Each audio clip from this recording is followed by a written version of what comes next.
بسم الله الرحمن الرحيم. والمرسلات عرفا فالعاصفات عصفا والناشرات نشرا فالفارقات فرقا فالملقيات ذكرا عذرا أو نذرا إنما توعدون لواقع فإذا النجوم طمست وإذا السماء فرجت وإذا الجبال نسفت وإذا الرسل أقتت لأي يوم أجلت ليوم الفصل وما أدراك ما يوم الفصل ويل يومئذ للمكذبين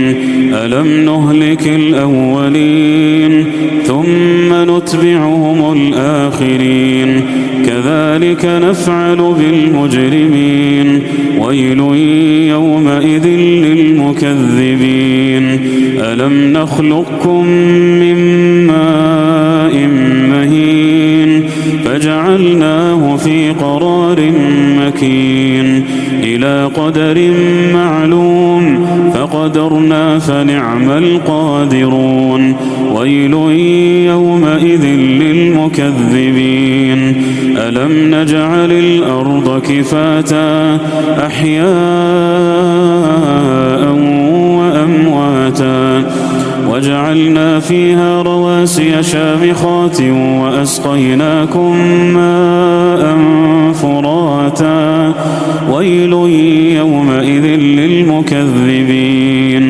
انطلقوا إلى ما كنتم به تكذبون انطلقوا إلى ظل ذي 3 شعب لا ظليل ولا يغني من اللهب إنها ترمي بشرر كالقصر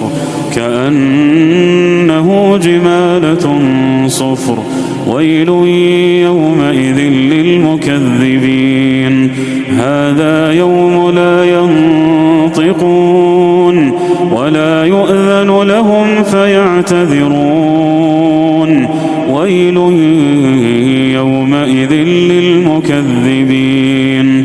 هذا يوم الفصل جمعناكم والأولين فإن كان لكم كيد فكيدون ويل يومئذ للمكذبين إن المتقين في ظلال وعيون وفواكه مما يشتهون كلوا واشربوا هنيئا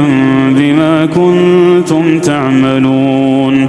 إنا كذلك نجزي المحسنين ويل يومئذ للمكذبين كلوا وتمتعوا قليلا إنكم مجرمون ويل يومئذ للمكذبين وإذا قيل لهم اركعوا لا يركعون ويل يومئذ للمكذبين فبأي حديث